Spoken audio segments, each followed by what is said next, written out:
All right, welcome back to the channel, guys. We are at the Pacific Coast Sport Fishing Show today, and I'm with Bill Batson of Batson Rods.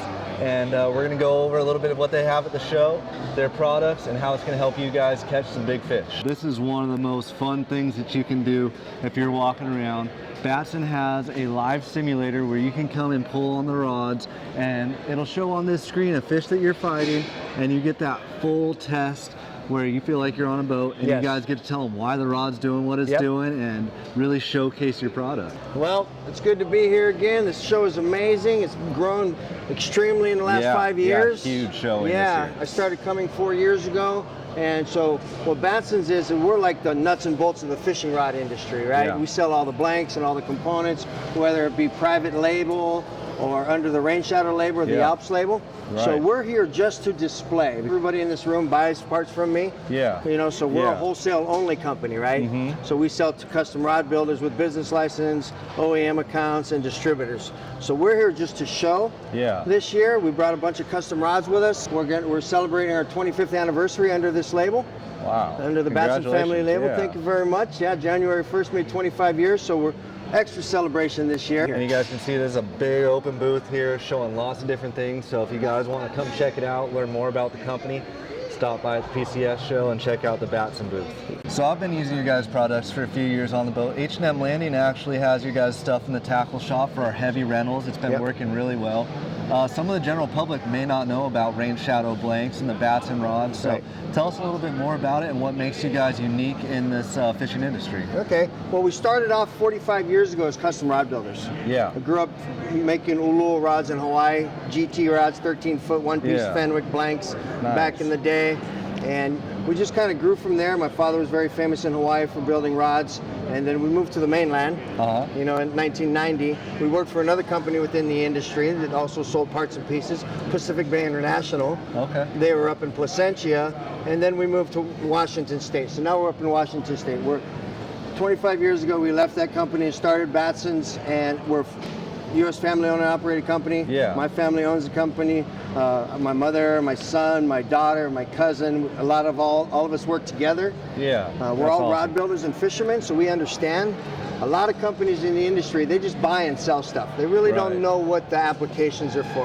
What makes us unique is we're all fishermen and rod builders. Yeah, yeah. No, so, that's sort of like us. It's a family business, and you know, the sport fishing industry has a lot of that. Yeah. It's great to see. I know that like your guys' blanks I've seen in a lot of other rods that people might be fishing, they didn't even know that they were fishing because other manufacturers love your guys' products so much. Yes. And your guys' blanks is what they use to wrap their custom rods and resell under their name. Yeah, it's amazing to be in a position where somebody trusts your product line enough that they're going to put their name on it. Yeah. You know, it's easy for me to put my name on it because I believe in it, and I believe I have the best products in the industry. But to somebody else to take your product and put their name on it, that's a pretty big deal. That's a big compliment. It is a big compliment. So we have a lot of private label. We sell over 100,000 blanks a year. Yeah. Every year, and all the components to go with them. So in the fishing industry, you guys are everywhere. Freshwater, saltwater, everything, pretty much every species you guys have a blank for and designed for. Yes. And I know most of our channel is San Diego Sport Fishing, obviously. Yep. And we're specializing in tuna and yellowtail, but just tell me kind of a broad overview of all the different blanks that you guys have real quick for the audience. Sure. We've designed over 2,000 blanks, my family, over the last 30 plus years that we've been working in the component part of the industry after we got out of the rod building part of it. We do everything from brook trout to marlin. Yeah. You know, like I said, over 2,000 different blanks. We stock 500 different blanks. Wow. So anything from ice fishing to GT fishing with 13-foot ulua rods to anything you can imagine in between.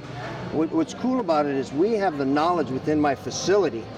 You know, I have 25 in-house employees, and this guy's a bass guy, and this guy's a saltwater guy, and this guy's a fly guy. So everybody brings all that together. Yeah, and as the game evolves, you guys just keep on evolving the blanks. You know, if somebody feels something, you guys have all the people that can redesign and tweak slightly. Yes. Just keep on improving. I mean, the fishery changes every year is what I tell my guys all the time. And it's great to see that the blanks and the rods are keeping up with that, helping guys land their once-in-a-lifetime fish. When I first came to the California market, I started with a 7-foot because at the time it was really popular for a 7-footer, right? Yeah. And this is what we call the RCKJB 84H. So this is your basic 7-foot, 30-40. Yeah. Amazing blank. So this is a composite tip with a graphite core, right? Okay. Which you get the power with the graphite, but you get the action with the tip. And this would be a very popular rod for the Southern California. You can see it loading up there, and it just shuts off right there. And I can feel the lifting strength where, like, it's not just a noodle in your arm. No. But it also has the sensitivity that you're gonna feel the fish, and you're gonna be able to keep the hook in it with the bend. It's not too stiff. Yeah. All those good things that we like to see in rod. It's really, really light. Yeah. Really and it has an aluminum reel seat on it. It's got the Alps guides on there. It's got the Alps reel seat. It's got the Batson Hypalon. We call it Battlon, just because Batson Hypalon. But yeah, this rod is nice and light in the hand, you know. Yeah. And you can fish it all day. Yeah. You can catch anything from yellowfin like 30, tuna. 30 to 40 pound stick. Yeah, 30 to 40. So perfect yellowtail, you know, mahi-mahi, schoolie tunas, you know, so if you're going to... This is like the rod that when we talk about if you only had 3 rods, this is where you start. You have to have a bait stick. 30 to 40 pound test is the staple of San Diego sport fishing. When the bluefin are biting, 30, 40 pound test is really comfortable to fight them on. Yeah. Yellowfin, perfect. Yes. Yellowtail, Dorado. That's covering all your school size fish, and that's a must have in your collection, a 30 to 40 pound rod. Like you said, that 7 foot length, it's not too long. It's manageable for any angler. And you can cast a bait out with that. Oh yeah. That's gonna load up a little bit as you're casting out your bait off the corner. Yes, most definitely. You know, and like you said, if you're gonna have 3 rods, I would start with this one, and then the next one would probably be more of a, I personally like a little bit longer rod. I like the 7.6, just because of getting around motors and things. So I fish a lot of fishing on a sport boat, going over, under, and all that stuff. It's a little bit different. So we'll move into a little heavier rod. This is just a blank. But this is a double XH. This would be a 50 to 100, so this would be your 60, probably. Your this would be a great 80. sinker rig rod right here. Yeah, you know, at a 7.6, and you can still see the actions on it. And you can see I'm pulling about the same, and you guys can see it shuts off a little bit sooner. It's giving you a little bit more lifting power. So if you're getting into that heavier grade of tuna, when you're using a sinker rig specifically, 100-pound tunas, right? Yeah. This is my go-to 100-pound tuna. That's going to be a lot easier on the body than the smaller rod that we were using, the 30 to 40 pound setup, and that's gonna make your fight a lot better, guys. And you can see, if you look closely, you can see the transition from the graphite to the glass. Yeah, and that's something a lot of guys don't understand. And if you stop by the show, you guys can see that in these blanks. If you've never fished a rod that you built yourself, or even bought a blank to have somebody wrap, you can see where the rod changes from, this is up here is glass, and then we're going down into the graphite, right? So you can see the action is in the glass, and the power is in the graphite, right? So you can see where the glass shuts off, right through here, right? You can see where it shuts off. And both these components in this blank serve a purpose. That fiberglass has that flexibility that you guys need. You can't have a completely stiff rod. And that graphite is that backbone, that strength that's going to be supporting the fiberglass. So they're working hand in hand to help you guys not only hook the fish. I mean, that's great for hook sets and loading up. This is your strength lifting and fighting the fish, and it's just covering everything in between at the transition. Yep, most definitely. That's a huge thing for somebody that wants to buy rods and really move up their game. Yes. And maybe try to catch a bigger fish and shorten their time fishing, right? Exactly. If you want to have a 2-hour fight versus a half-hour fight, you have to have the right rod, and you have to understand why, when you're purchasing that right rod, it is the right rod for the job. Most definitely. You know, I've seen a lot of guys, there's companies out there, I deal with every company, but to make a full graphite rod for catching tuna is not the right, in my opinion. I've seen a lot of the full graphites end up snapping. Or they're pulling hooks, or they're snapping because they're too stiff, right? You have to have some give, because that fish is gonna, it's a battle. Right? This is not just, I'm not just reeling this fish in. This thing's a battle. The composite has definitely seemed to move ahead, in my opinion, lately. I know that, at least in tuna fishing terms, composite seems like a necessity right now. I love my old all glass like jig sticks and stuff like that, but I'm not trying to fight a 100-pound tuna on that. No. And you know, graphite rods are great for bass fishing and stuff like that, in my opinion, full graphite. But if you're talking about a big fish that's doing vicious head shakes, and you're hitting the rail and you're trying to use a rail, I've seen a lot of strictly graphite rods snap, and that's probably because the stress we're putting on the rail or the big head shakes, and we're fishing braid. But it's just something to be warned of if you're looking for a new rod. It's got to have a little shock absorber. You might want to have a little shock absorption, especially on your joints and your back and stuff like that. Yep, especially with the braids, because the braids don't stretch anymore. It's not like old school when I was younger. Right. Everything was mono, so mono has stretch Everybody in it, right? goes braid straight to fluorocarbon now, and fluorocarbon has no stretch for you guys. Yes. If you're using a top shot of mono, it has a little shock absorption. But if you don't have that, the rod is the only place that's going to allow you to absorb any of that friction, that shock from that fish. Most definitely. Because they're not just going to give in and swim to the boat. No, they don't do that. Never. So that's also another really good, you know, in the California market, I know like some people like a little bit longer rods. This is more the California style. Yeah. Like a deckhand style. Yeah, deckhand and you style, only see this here pretty much in California. Yeah. If I take this to the East Coast, I go, what am I supposed to do? Clamp your reel. What do you mean clamp my reel? Right. This is actually a 7.5 foot, like a bait stick, but you know, it's the deckhand style. Yeah. You know. I mean, myself, I'm a fan of the reel seat. I like being able to switch on and off, right? Yeah. But there are some guys, and that's just another component. If you're building a rod and you want to save a little bit of money, you go deckhand wrap and no reel seat, and you know, if money's a little tight, that's a great option for guys. I've noticed a lot more people throwing poppers down here for these boiling fish. Yeah, when we're pulling up on a foamer or something like that, that topwater action is something that's really cool. You get to see the visual. It's almost like the kite fishing, right? Yes. We go crazy when we see the fish come out of water. Right. If I'm pulling up on a school, these guys run up to the bow with their 10-foot rods, 9-foot rods, and they're trying to throw it out as far as they can and pull it through the water, make that big splash from the popper, and see that topwater action on the bluefin. And you guys have a blank for that, Yes, right? we do. Yeah, we have a couple of them. So I like to fish a little shorter rod. 10 foot's a little much for me. As I get older, I notice my rods get shorter, you know? Yeah, right. We do have a 10-foot two-piece popper that's very popular, but the most popular one I find for the private guys is the 8-footer. Okay. So we did an 8-foot popping rod, and this is a two-piece, which is nice. Yeah. You know, because they wanted to be able to take it to Cedros or places like that where you couldn't get a 8-foot rod into a tube because you just can't take it on the plane. Yeah, a lot easier this way. Yeah, a lot easier. So we did this two-piecers. It's a spigot ferrule design, reinforced, but a popping rod has to be stiff. Yeah. Right? Because it has to pop that popper. Yep. I grew up popper fishing in Hawaii, so really... Yeah, you got to stretch out all that line, get it tight. And then get it tight. So this has been a very popular blank. Yeah. So a popping rod, go ahead and lift. Yeah. It's going to be a little more... You can feel it stiffer, right? Yeah, so this is an all graphite popping rod. Oh, really? Right. Yeah. Because I needed the stiffness. If I put glass there, it's going to be too soft to get that good pop and get that good water throw that's going to attract the fish. Yeah. So these are going to be a stiffer rod. This is a medium heavy. I have a heavy and an extra heavy. Yeah. You know, but the extra heavy, you're going to kill a 200-pound yellowfin. Yep. I look forward to that. Yeah. Yeah. Might be the first spinning reel we've ever showcased on Fish the Legend, guys. Well, everybody likes a tuna popper, so we're going to put you on a tuna popper, right? Yeah, and the reason guys use the spinning reels a lot for tuna popping is they're able to really throw it out there and get away from the boat. And this is the most common setup I see for guys popping instead of a conventional setup, right? Where you're able to open this bail and really huck it on this long rod and get out there and see that topwater bite on your 100+ pound yellowfin probably. If you're moving in on foamers, that extra 10 yards is everything. Yeah, right? we've had those big bluefin, those big yellowfins, so this is 10 yards, like you're saying, goes a long ways to being the guy that gets the bite versus the guy watching the guy get the bite. Right. All right. Keep your hand on the spool, and when she says go, close the bail as fast as you can. And hold on tight. Hold on tight. Yeah. Am I going to get pulled over? Pulled in the water? You guys don't have a pool in front. No, stand strong. I got the pliers if anything goes wrong. I'll just cut the line. All right. Just go, close it, close the bail. There you go. Oh, you guys can see loading up right away. And this is like a real fight that I'm getting to right now. On the screen, I can see the bluefin down below the water. It's digging, taking line from me. And so you get the good lift. You can see the fish turn his head, right?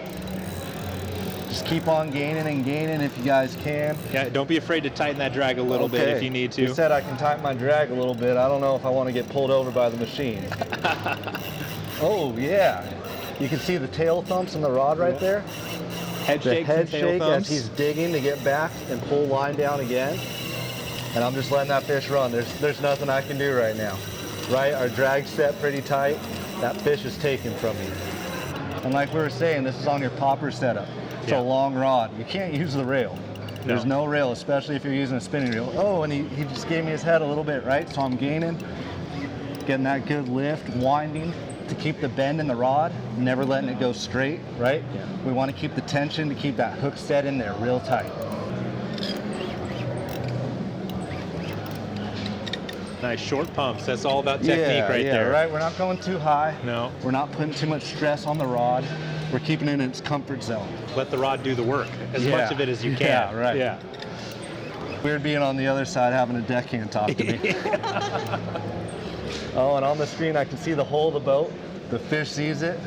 You guys know how that goes sometimes. They see the boat, they freak out, and head shakes, back to the bottom. Now it's running, right? Oftentimes you get them close to the hole, you get them close to the boat, they see it, they take another run. Don't get discouraged. Just keep on putting the wood to the fish. Lift and wind. That was a lot of fun on the popping setup. I think I need to save a little bit of energy to show you guys another one of their blanks. California, this has become one of the most popular rods, right? This is a 7.6 triple XH, which is pretty much your unlimited rod, right? So I know a lot of guys are fishing this rod for kite fishing. They're doing it for anything over 200 pounds, right? Yeah. And a lot of guys want that 200 pounder, and you don't want to be undergunned. That's the goal, right? Catching your first cow. You want to get over that 200 pound mark. For whatever reason, we've set that as the standard of I've caught a real trophy, a 200 pound tuna. Yeah.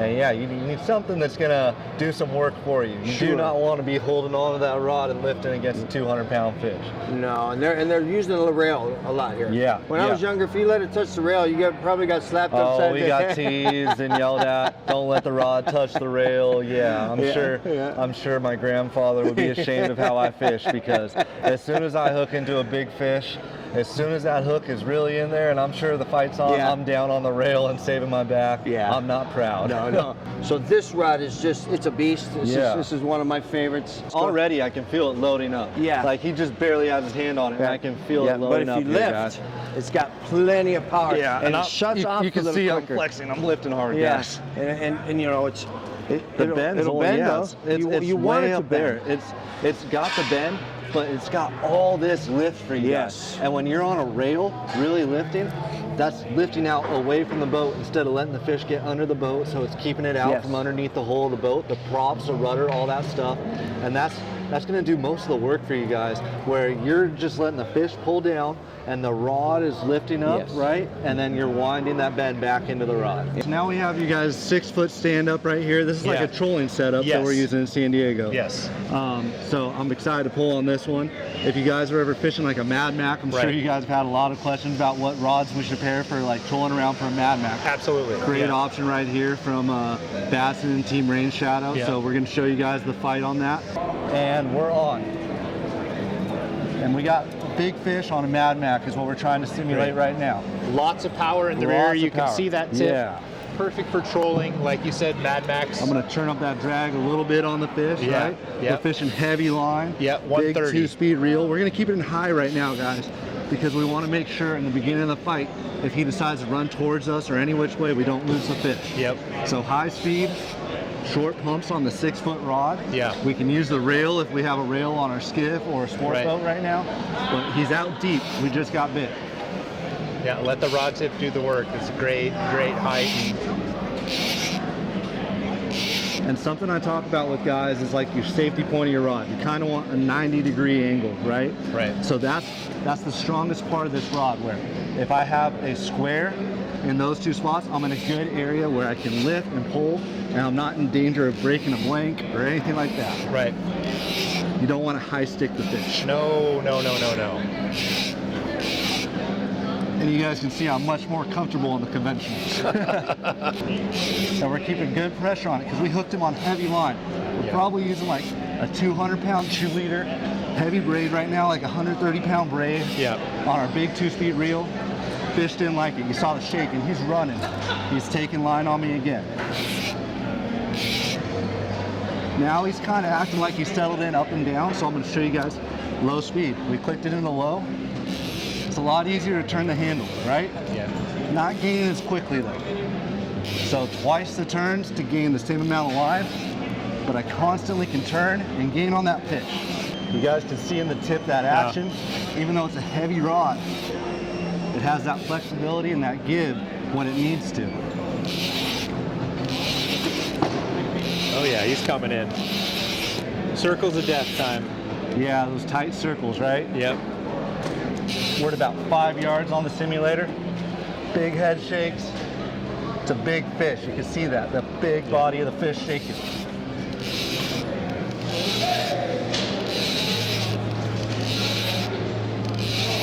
Back at 5 yards, you can see the hull of the boat. We'll see if I can keep his head up There you this go. time. Good job. And we got him. Guys stuck him, right? They're sticking him on the machine. I'm gonna go free spool, tip up, let the deckhand pull it in.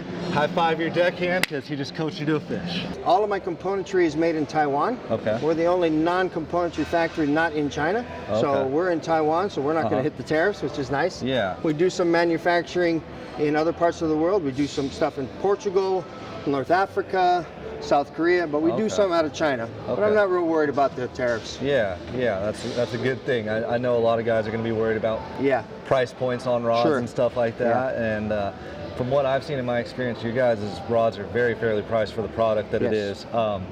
If you guys have watched our previous videos, we did a rod breaking torture test. And the Rainshadow really held up. It was impressive in our torture test. If someone's walking around, you know, checking out the show and they want to come check out your guys' stuff, what can they expect when they step in the booth and you're here today to say hi to? Like any of your guys, what can they expect to talk about and what can you guys show them today? Yeah, that's great. Good question. So we come to events like this to be able to show product because fishermen, they want to pull on stuff, right? They want to feel it and they want to look at it and make sure it's right. So we brought a nice assortment of blanks with us for these fisheries down here. You know, whether you're white sea bass fishing or whether you're giant bluefin fishing, whatever it is, or whatever it is, we've got something here to show them, right? So they can come in and they can pull on the blanks. They can ask us questions. We have some of the finest rod builders in the world working in this booth. So I've got Doc Ski, famous rod builder, been around forever, California guy. Jim Treleki's another master rod builder. Bill Havens, another master rod builder from San Diego.